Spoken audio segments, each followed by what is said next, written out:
women, and especially all modern women, they're all narcissists. I wanted to just read out a couple of traits from the DSM-5, what the criteria is for narcissistic personality disorder. Like a sense of self-importance, fantasies of unlimited success or power, believing they are special and should only associate with high-status people, hypergamy, a sense of entitlement, being exploitative in relationships, lacking empathy, you know what it's like when they break up with you, and often being envious of others or believing others are envious of them, female gossip. Women have grown up like celebrities now.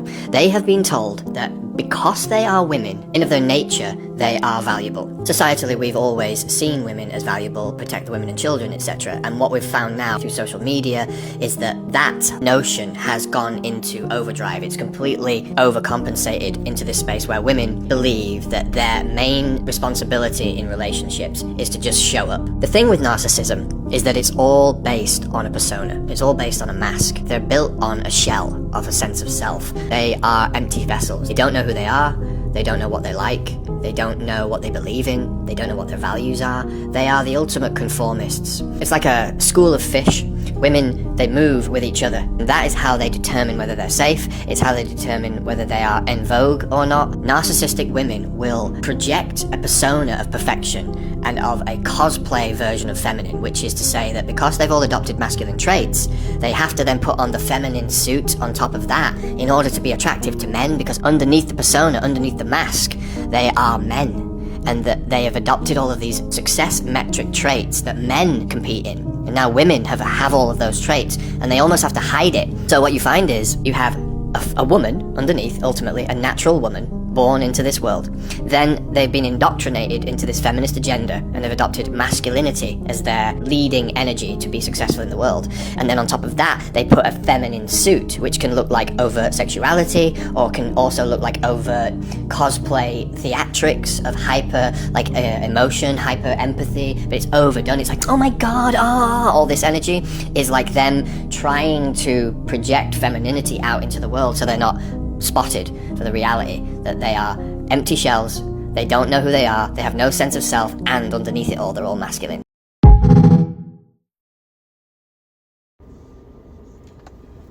Good evening, gentlemen, and a few of you ladies that may be listening. This is Spiritual Art of War, back at it again with another episode.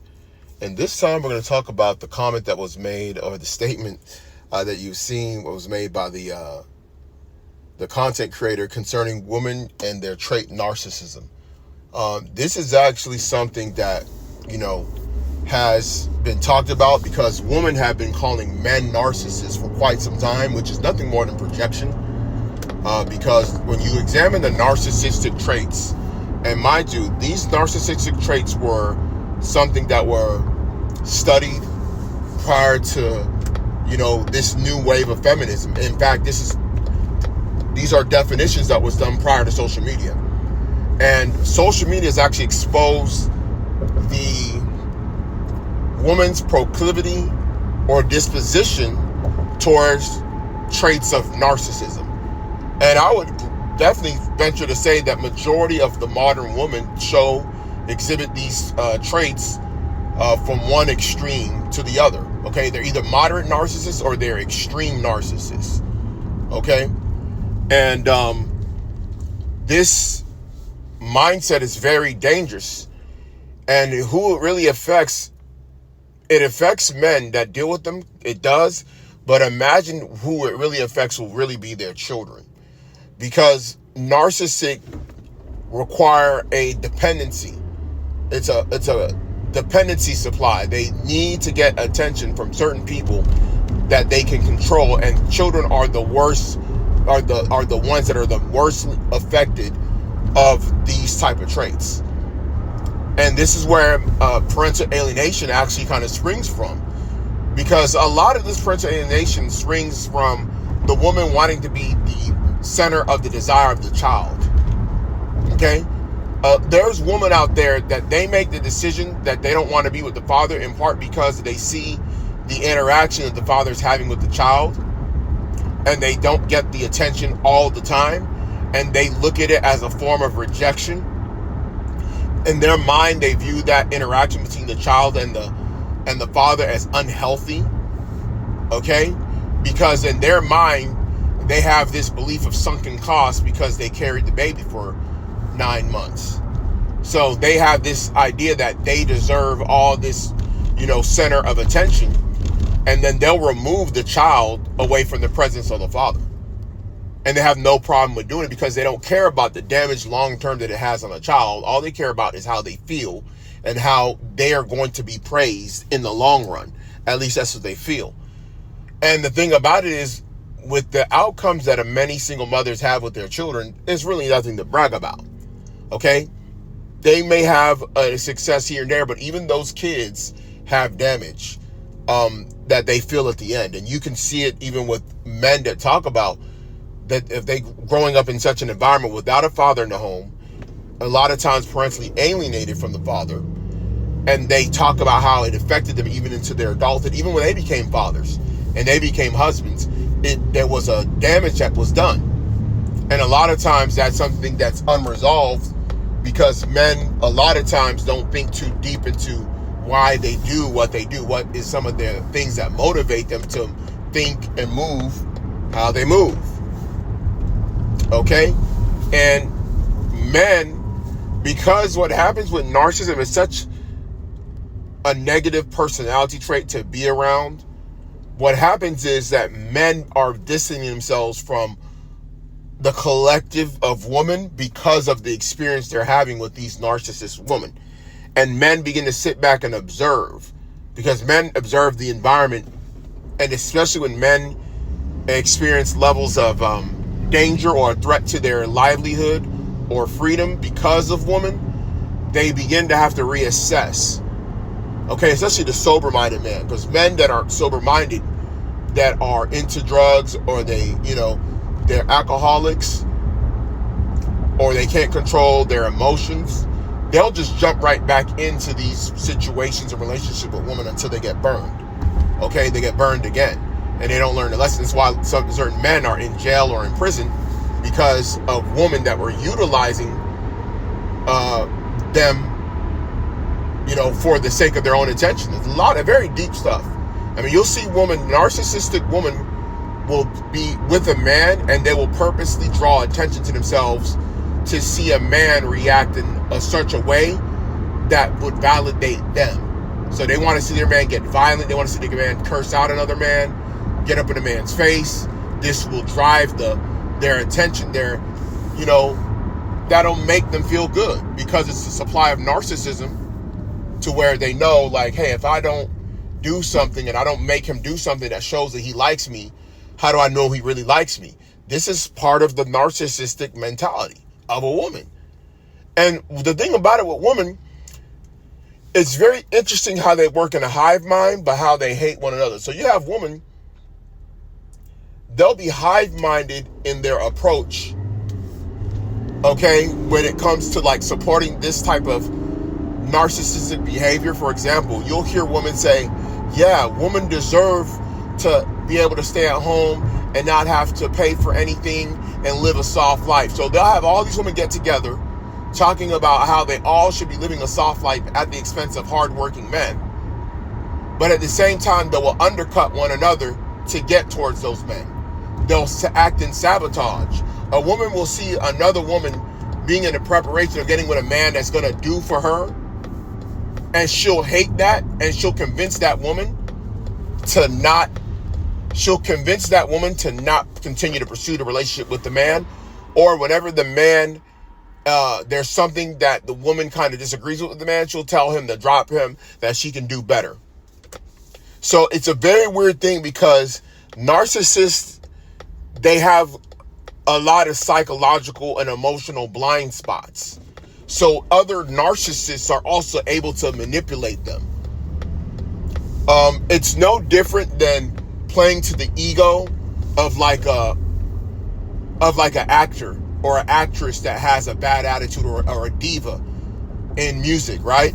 So you'll hear about how you have like these entertainers, and they'll have like, they want their dressing room to be a certain way, they want to come on stage a certain way, and what will happen is, because of the value that they bring monetarily, they'll have a whole staff that will play into their ego. Okay? until they don't want to do it anymore, and the return on dealing with such a person is no longer valued. And this is where you see these entertainers, they crash, because when their value diminishes and they think they're still that person, and then those people that were their yes men and they were around them and not dealing with them no more, then they're like, oh damn, I'm not as hot as I thought I was. And then they realize like they've been manipulated really by the people they thought they were manipulating. So they'll think they're manipulating these people to do all these things for them. Crazy requests. They want a big bowl of Skittles inside of the bowl, but they want the whole bowl to be filled only with orange Skittles. So now their assistant got to buy all these big orange Skittles, all these big bags of Skittles, and separate all the Skittles, that are non-orange away from the bowl. You know what I'm saying? I'm talking crazy stuff, right? And these people will do it for them. They'll have people that will tell them how great they are all the time. Okay? So like they have these blind spots where even they themselves don't know they're being manipulated. And this is where you get the Derek Jacksons that play upon them on these type of women. Okay? These women are narcissistic. They believe that they deserve all these great things. So a guy like Derek Jackson, who himself is a narcissist, will see an opportunity to say, I will play into their emotion of these narcissists. Okay? And he'll go, and men are able to do this more effectively than women are to men. Okay?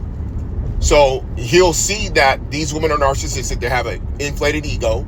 I'm going to play into that and get money out of them. And those women will because they like what they hear, they'll give money, donations, all that stuff. They'll buy his books, his courses, because the whole thing is really feeding into their ego, their narcissistic supply. So he'll tell these women that are as big as a house, tell them how beautiful they are, and tell them how the men that you want, the reason why they just can't see a girl, they're just blind, they don't know that you a queen, they don't know that you a goddess walking the earth, and they be like, yeah, and it's like a tell me more, and he'll keep going until he milks them dry. But it's able to be done. The reason why it's so effective is because of that.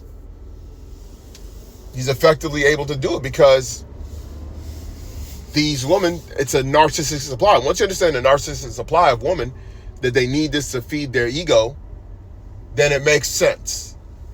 All the more it makes more and more sense. Like, okay. And then that's why you have all these panderers. Okay? These panderers know exactly what it is that they need to do. Okay? To get the results that they need out of these women. Because they realize women are more and more in this mentality. Yeah, that's where that comes from. Okay? That's why these guys are able to pander to these women. It's what Edward Anderson calls it the lie to me economy. Okay, but when you examine it on a psychological level, it works because these women are narcissists. And here's the scary thing: American psychologists will never come out with a study that will basically come to the conclusion that the majority of these women, these modern women, are actually narcissists. Because think about it. You have women that are entitled to things that they did not earn. They're when you ask them what value they bring, remember, think about it. A narcissist doesn't care about what value they bring to you. They feel like their presence is enough. So they feel like you should praise them. Okay, they're at the center of their own world. Okay, it's a solipsistic psychology, which women are naturally solipsistic. This is the reason why women can't form societies. They can't build societies because it's hard for them to perceive what's right or wrong outside of anything that's in their circumference. Okay, meaning them, their children, their family, and their friends. So they work better in a smaller setting, but they can't plan for other people that they're not emotionally attached to. So it's hard for them to think about how do you build a proper society for other people that they don't know. They even have a hard time within the group that they're in. How much more outside of it? So it's hard for them to perceive that. Okay, that's just their natural nature. That's why they make for very bad rulers. Okay, they're not effective rulers, and it's no fault of their own. It's just their hardwiring doesn't allow them to be effective rulers. So when it comes to like men that are in the lie to me economy, so many panderers.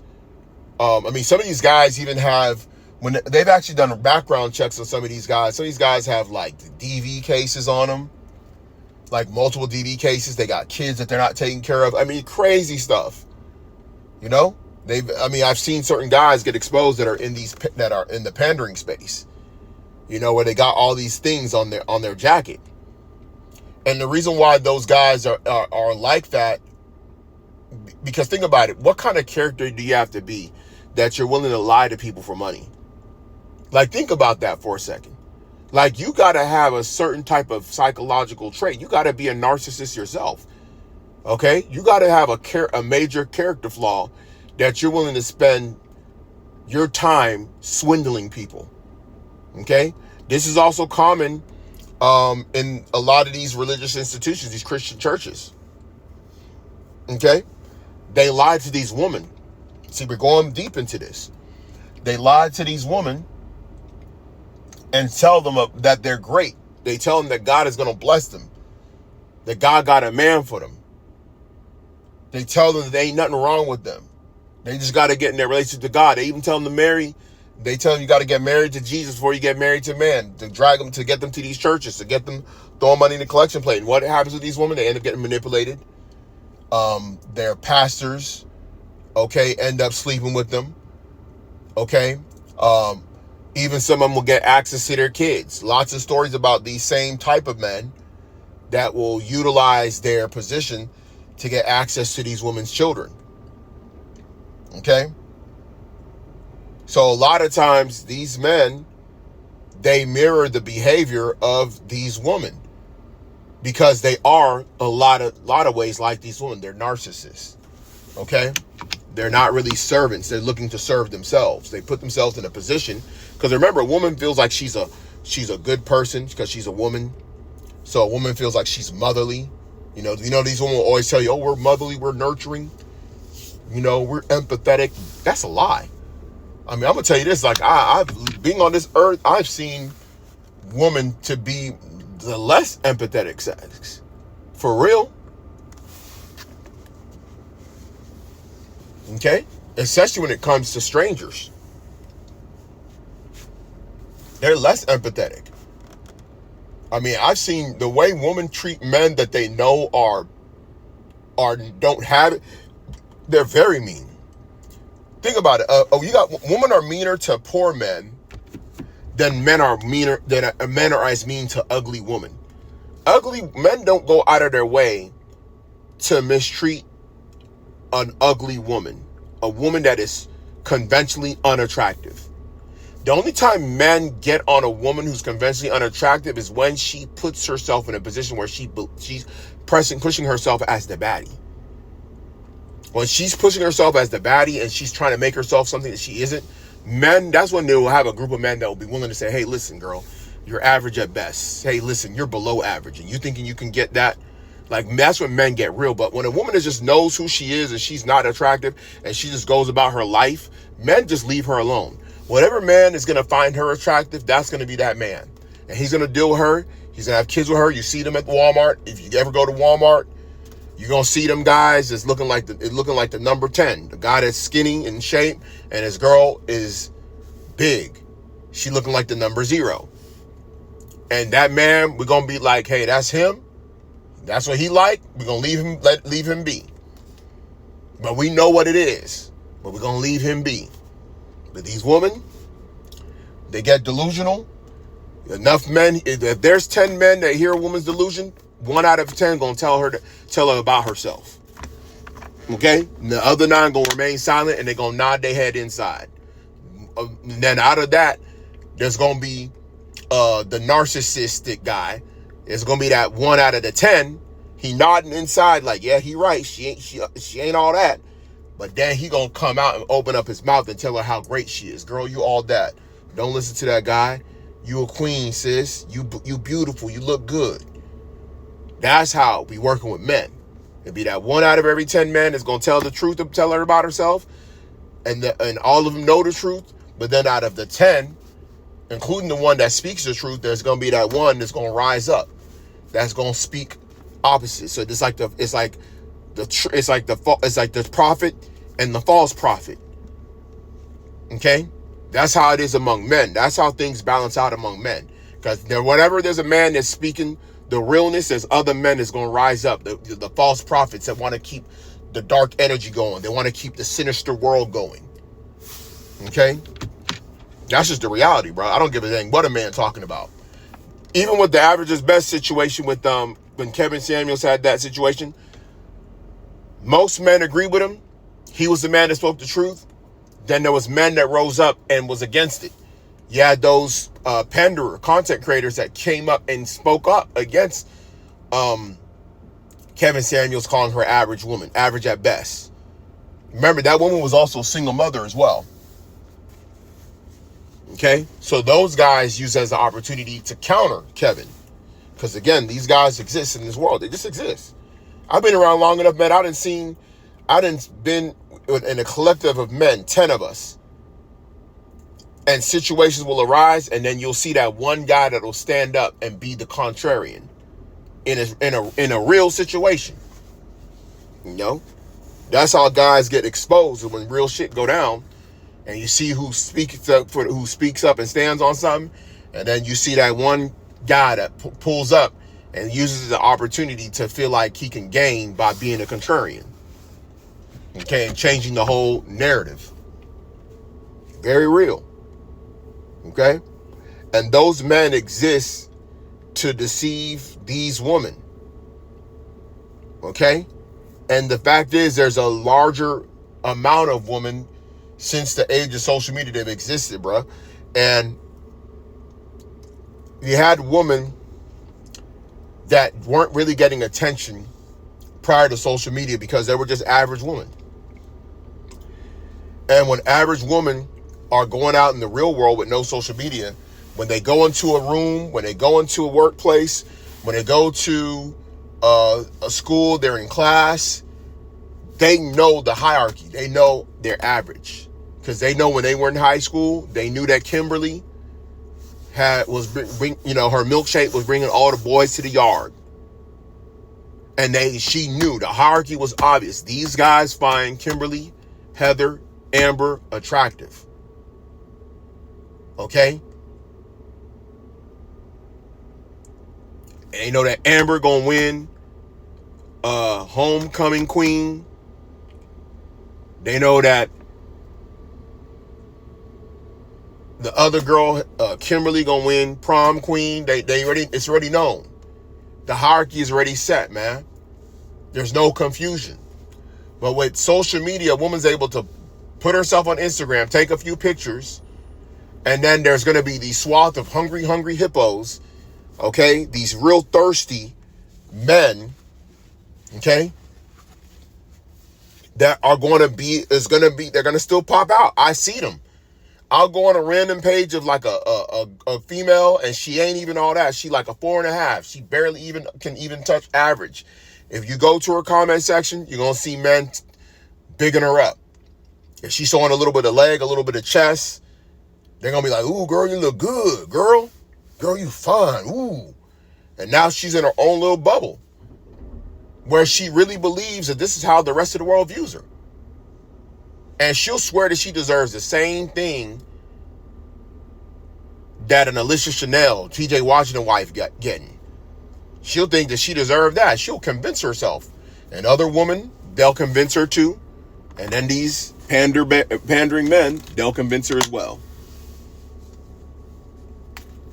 They'll convince her. And she'll live off of that. And then when you meet her in real life, you're like, why is the chick so unpleasant? You know? She got these, snuffleupagus eyebrows. She got this crazy hair color wig. She got these long raptor claw nails. You know? Her stomach is all out. And you like, damn, why is she so cocky? You wondering why? That's why. Okay? So, gentlemen, that is what you're dealing with. Okay? That is the monster you are dealing with. And I'm telling you, if you're younger, I feel bad for you, because you grew up in a world where this is how these women have been, and they weren't like this, man. They weren't this bad. Feminism has been around for a while, but I'm telling you, women could not afford to be as bad as they are now. They couldn't. They just couldn't. And I'm telling you, if you knew exactly like the kind of woman dudes were pulling back in the day, bruh, you know what I'm saying, off of just being an average guy, like you could literally just, because you're in an environment which I call like a forced social setting. You go to a college campus, you can leverage like social capital as an average guy. If you were a guy that was let's say you were a guy that was, maybe you were funny, okay? Well, guess what? You know, there has to be the funny guy in the group, the guy that has good comedic timing, the guy that has the good energy, the presence. Even if there's a guy that has, you know, the looks, he might not have the gift of gab. He may not be able to speak well, but in the collective group, you might stand out to one of the girls in the friends group who might be the baddest chick. So you had guys back in like 25 years ago, you know, back when, you know, smartphones was out and all you could do was really text and call, they were still winning because they might have something else going for them that a girl liked. They had nothing to do with what a man needs now. Like, you know, you got women, they want a guy with what they call motion. They want guys that got clout. They want these guys, man, if you're like under 30, you damn near got to have a popping Instagram. You know what I'm saying? At the bare minimum, your Instagram got to be popping. You know, and, you know, not that it's a must, but I'm saying to get the same quality of woman that men were getting 25 years ago. Okay? Because the playing field is expanded, man. Because you're in a global marketplace. So women are seeing, like, you know, a girl could post something on Instagram and she's a decent enough woman. She might have an Arab dude wanting to fly her out to Doha. You know what I'm saying? She might have an old businessman who's wants to take her on a yacht to Mykonos, man. If you go to Instagram, you'll see some of these women traveling to the most exotic locations. You're like, what? Like, I'm talking about girls popping up in Paris. What's not exotic location, but they popping up in Paris 1 week, next week they're in Switzerland, they're on the Swiss Alps, eating Swiss chocolates and freaking cheese, eating fondue. Like, bro, girls couldn't get that 25. Even the baddest chicks couldn't get that. I'm telling you, bro, the baddest chicks couldn't get that 25 years ago. So they had to kind of deal with the guys that were local, man. And this is what a lot of men don't understand. So what happens is, well, these narcissistic women, they'll see a woman, because of social media, a woman can see what everybody's got going on. They'll see a woman that's getting a G-Wagon. She's getting a nice watch. She's on trips in exotic locations. She's got a Hermes bag and this, that, and other. And they'll begin to say, if she can get it, I deserve it too. Women don't look at like how a woman is valued in the eyes of men. They look at it like, oh, she got it, I should get it too.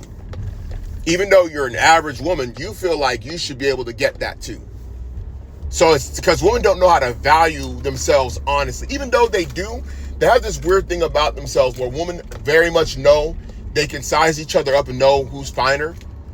But they have this weird thing about themselves that after they size each other up and really understand where they rank on a beauty scale, they have this weird thing about themselves where it's like, if she can get it, I should be able to get it too. It's like a competition where it's like, they'll know you're not really as fine as this girl, but at the end of the day, you feel like you deserve at minimum what this girl's getting, because in some way you don't want to look at yourself as lower value.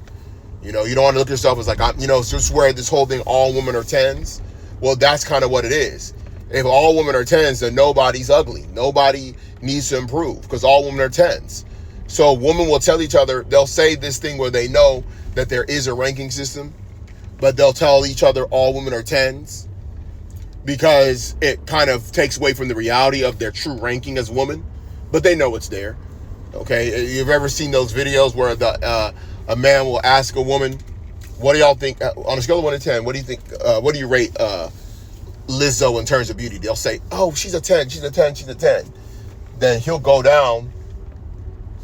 walk down the block, ask another group of women, or he'll walk up to a group of women and tell one of them, you're so pretty. She's like, thank you. You know who you remind me of? You remind me of Lizzo. What? Yeah, because you know Lizzo's not a 10. So this shows you just what they're doing. They're fooling one another. That's the scary thing. These women are fooling one another, bro. Because some of them don't catch the joke. Some of them don't catch the joke whenever the other ones pull it on each other. They're very, women are something else psychologically. Their psychological war games is next level, bro. To be honest, women have high level psychological war game. And it's not that they understand the end game of their war game. It's just that the way that they do it on impulse is outstanding. Because the impact that they have is really something else. No? But we have to talk about this some more later on, man. Let me know what you think in the comments. Like, share, subscribe, and I'll catch you in the next episode.